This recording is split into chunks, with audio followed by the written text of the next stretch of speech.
erkak kishini yurib ketishiga ayol tarafdan nima sabab bo'ladi? Javob beraymi? Siz o'sha tarafdan nima deb berasiz? Xo'p, birinchi Albatta javob navbatda berishingiz kerak bunga. erkakni ayoldan sovib ketishiga sabablar bor. Birinchi navbatda o'sha oilada yumushlarning hammasini kelinning zimmasiga yuklab qo'yganimiz. Kelinni kechasi tunda erini ko'nglini olish uchun vaqtini yo'qligi, charchagani uchun o'zi tili osilib, kecha qaynonani xizmatini qilib, qaynonani ko'nglini olib, uy ishlarini qilib, o'sha hamma narsaga butun resursini sarflagandan keyin kechasi u chanqab turgan er bunga yoqadimi? Yoqmaydi. Yo'q deydi. Yo'q, xohlamayman, seni charchaganman deydi. Eng zo'r bahonamiz. Bu birinchi masala. Ikkinchi masala. Ayolga erkak tomonidan ham qo'llab-quvvatlash bo'lishi kerakmi, yo'qmi? Hech bo'lmasa kelayotgan paytda onasi tayyor bo'lib turgan, men boryapman yoki o'zingni ehtiyot qilgin, seni yaxshi ko'raman deyish kerakmi, yo'qmi? Nozik suhbatlar bormi, yo'qmi?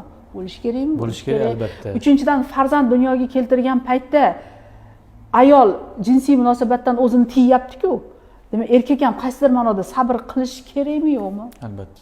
Masalalar ko'p. Demak, bu qarz ikki qo'ldan bir qo'ldan qarz chiqmaydi, ikki qo'ldan chiqadi. Shuning uchun ham qaysidir ma'noda o'sha oilasiga nisbatan xiyonat, buzuqlik, zino u javobsiz qolmaydi-da. Javobini berayotgan erkaklarni ko'ryapmiz-da. Bilasizmi nima bilan beryapti?